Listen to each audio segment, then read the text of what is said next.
Do you fancy a cruise to the Galapagos Islands and a unique, intimate way to get there? You might very well consider Quasar Expeditions and its 16-guest Grace. Named after former owner and classic actress Grace Kelly. I'm Jason Leppert, and this is Popular Cruising's review, touring the small ship deck by deck, and showcasing its Galapagos activities. Beginning low and working our way up this time around is the Monaco M deck, and its boutique and interior lounge. And what shows as a bathroom on the deck plan is actually a little shop with a few items for sale. Just beyond it is this cozy public space, befitting the elegance and history of aforementioned Grace Kelly, and other celebrities that have previously been aboard. By the way, if you haven't already done so, please subscribe to our channel and hit that bell icon to be notified when all our latest videos are published. The air-conditioned lounge is also where daily briefings are held, to discuss the next day's agenda off the ship and ashore, as well as lectures discussing the wildlife and more of the Galapagos, as given by Quasar's awesome natural guides, like our friend Walter here. There's also the rare but great live performance, such as Peruvian flute music, and demonstrations on how to make towel animals as often visit cabins. This one is a favorite among families and their children, to whom Quasar does an excellent job catering to, what with other games available to play on board too. At the end of what is also known as the Monaco Lounge is also a small front desk and coffee station, where guests can get free beverages and other snacks throughout the day. Meanwhile, at the bow is a jacuzzi. Although I must say the Galapagos is already a very hot destination, so I'd personally prefer to see a refreshingly chilly plunge pool here instead. Nonetheless, it makes for a good place for sunbathers and passengers to prep for excursions. There's also a rack to hang Quasar-provided wetsuits for use during snorkeling, as well as other snorkeling gear, cleverly marked by room number to keep track of which is yours. And on the opposite end is a lovely, vintage nautical stern resting area.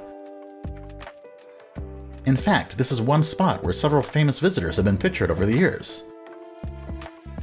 So one might relate to Elizabeth Taylor, let's say, when lounging here. And just in front is the alfresco dining area. As it is outside only, it can definitely get toasty here with no air conditioning. But occasional breezes and shade curtains definitely help. And if you're wondering where such a small vessel crafts all the complimentary meals, here's a quick look at the compact galley and its expert chefs, where they prepare the likes of morning breakfast and playfully rendered fruits, as well as available cereals. Every day there's also an omelet station for made-to-order egg dishes, resulting in delicious plates that are accompanied by lots of available sides, from tasty pastries and bacon to even cheese quesadillas. And for lunch, fine dining includes multiple courses, such as Ecuadorian ceviche for an appetizer, as well as entrees like beef burritos, and an outstanding red snapper with coconut sauce. Midday desserts might also include an amazing banana cake, or even a full ice cream bar, complete with tempting toppings. Later for dinner, side salads and bread service are common starters, before more appetizers, such as caprese salad on Italian night, along with pastas with several sauce choices, topped with succulent king prawns, and finished with none other than tiramisu. Other options extend to sushi night, with no shortage of fresh sashimi and rolls. And on another night, we were even treated to lobster tails. Special diets and those more suited to kids are also well attended to, and even I enjoyed a side of french fries once, before our final dessert of apple strudel. Up one more level is Albert A deck, and its similarly alfresco bar and lounge. Unless prepaid, drinks here are extra, and there's quite a well-stocked bar accordingly. Free candies are dished up here during the day, as well as varied pre-dinner snacks. Of course, the shaded lounge space is inviting, where a welcome cocktail party was also hosted in the evening, as well as perhaps a pirate takeover of the ship, and opportunities to dance the night away. When you're ready to book your Quasar expedition aboard Grace, we recommend doing so through our sponsor, Fairy Godmother Travel, who will magically take care of all your trip planning absolutely for free. To get your complimentary quote, click on the link right here, or call the phone number or message the email address below. Also on A-Deck was my A3 Twin Suite, measuring in at 138 square feet, but feeling surprisingly roomy. If anything, there's actually extra room available for more storage or a vanity desk. Plush beds, albeit with stiffer linens, are mostly teddy bear approved, and always handy are USB charging ports and electrical outlets at the shared nightstand. At least this guy sure thinks so. Closet space is adequate, but not abundant for a week-long sailing.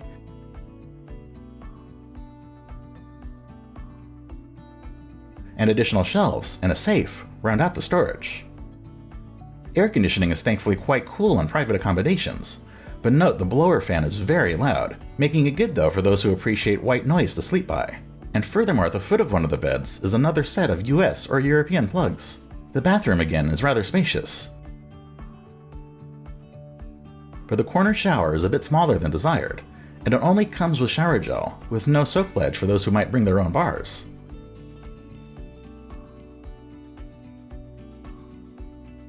Above the toilet are helpful bonus shelves, but these containers are empty, so really only decorative. More useful by comparison are a pair of hanging hooks. Above again, enough room for a larger shower, should the toilet be positioned instead under the super useful drying rack for wet clothing in between outings. There are no private balconies, but windows look out onto additional nautical touches, and a wraparound deck with stunning shared views.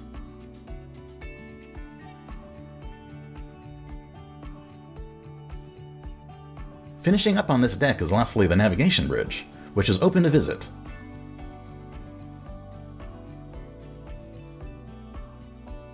And was quite exciting for those of us who came to watch. The GPS countdown to 0 as we approached and crossed the equator line. And it's also a great spot to keep an eye out for wildlife, particularly an enormous pod of common dolphins that we watched from off the bow one afternoon. I mean, how glorious is 100 or so dolphins jumping seemingly in unison to our delight? The scene was nothing short of breathtaking, and even baby dolphins hung onto their mothers in some instances, if you can spot them to the center right.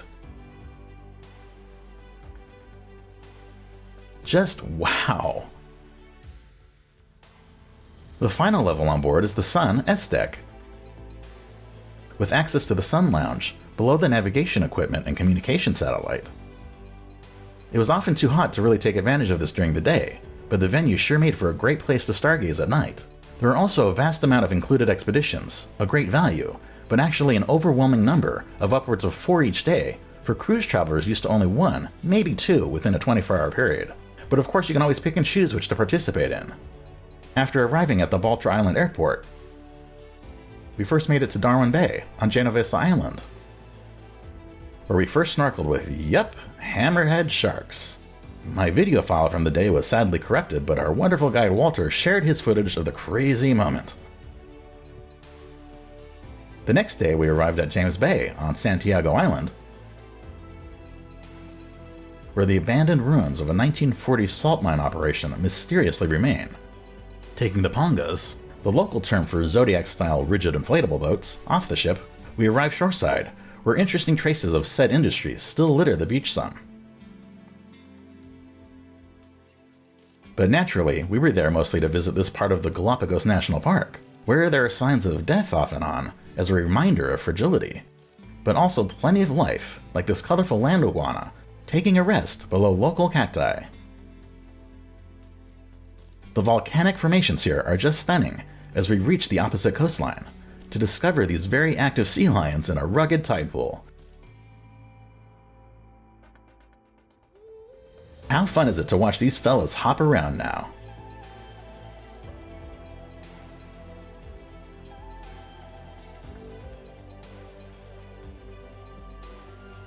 There are definitely a fair share of birds in these islands, as well as vibrantly colored Sally Lightfoot crabs, which as it turns out are quite capable little jumpers themselves. and seemingly always rather suspicious of onlookers. And besides land iguanas, there are also marine varieties, looking like something straight out of Jurassic Park. But just wait until we snorkel with them too. By comparison, they look less terrifying when asleep. And here an American oystercatcher is seen peacefully resting as well. The dramatic populated landscape here is truly something to behold. Not to mention seeing the surroundings from simply sailing along the shore. To see it all from a different perspective. One that is surely cinematic. Upon reaching Buccaneer Cove on Santiago Island, we got ready to explore via kayak. Seeing everything from the waterline is yet another fascinating vantage point, as we paddled by jagged mountainsides and towering rock formations, as well as coves and similarly dished out sections of land, where golden cow-nose rays were just breaking the surface, and certainly swimming below in large numbers.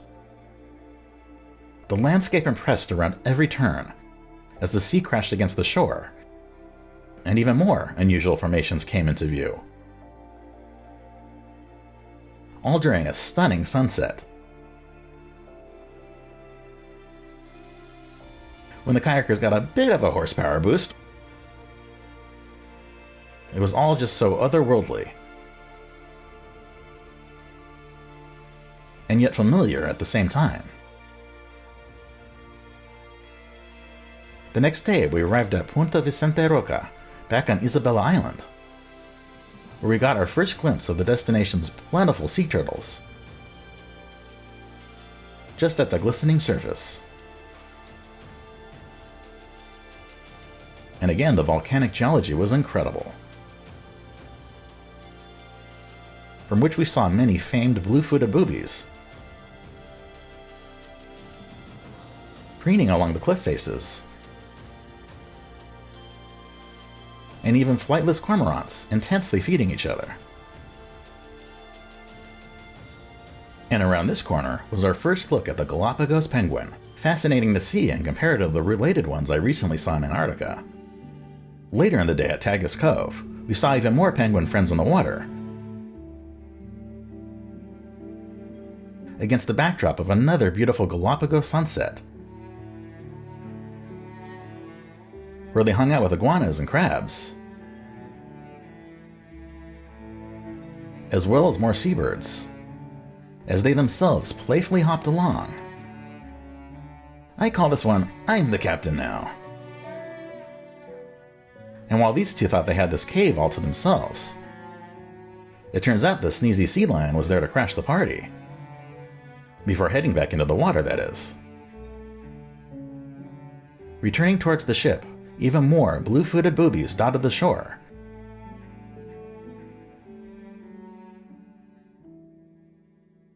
Before these fellows performed what can only be described as a penguin ballet.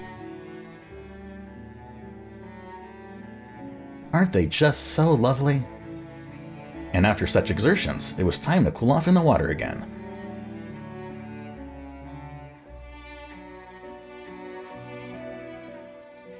And then check on what the sea lions were up to. This one's saying, I can do this. And this Galapagos brown pelican believes he can fly.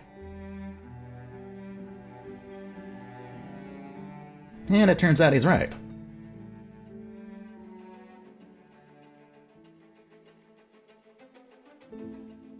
In a scene straight out of Alfred Hitchcock's The Birds, we then prepared to snorkel the next day, donning our wetsuits at the bow.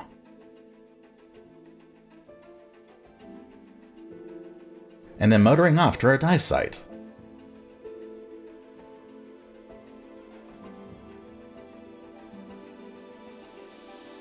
This one at Punta Espinosa on Fernandina Island. And here we are seen swimming behind a monster reptile. Actually, the iguanas aren't nearly as scary once you get used to them. Although seeing them feed underwater is a bit of nightmare fuel. but I personally much preferred hanging out with the fun sea turtles. Of course, many of which swam alongside iguanas as well. There are also plenty of other fish in the sea, as it were, of various shapes, colors, and sizes among the larger creatures.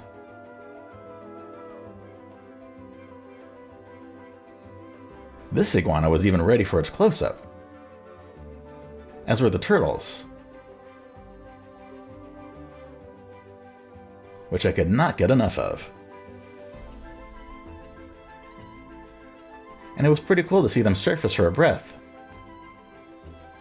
before descending below again.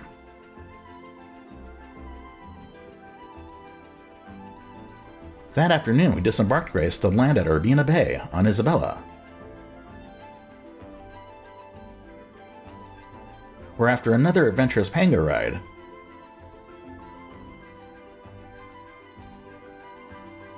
we reached the beach, strewn with fascinating whalebones.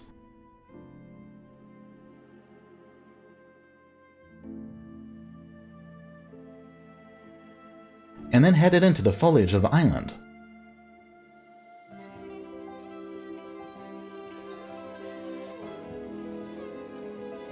Where we encountered our first giant tortoise, who also felt the heat was too much and required some shade. Where we also found more land iguanas sticking their tongues out at us.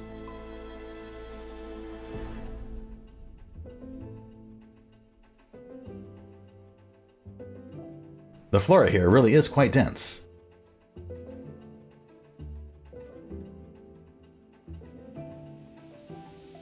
As we came upon the bones of more fauna. This time a tortoise.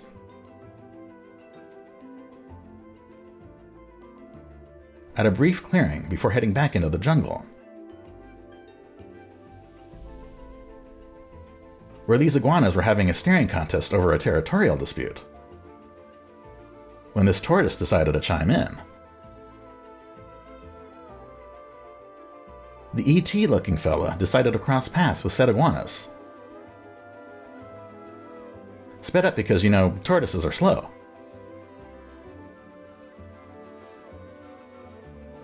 As we continued down our path,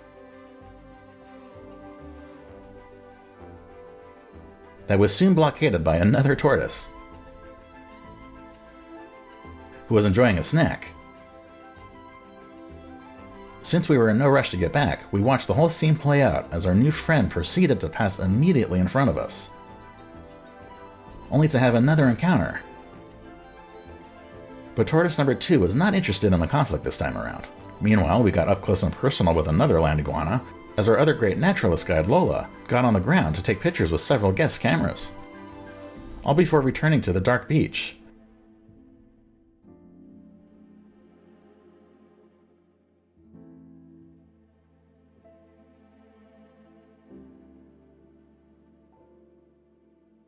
That brightened up for a pleasant swim with our ship in the distance.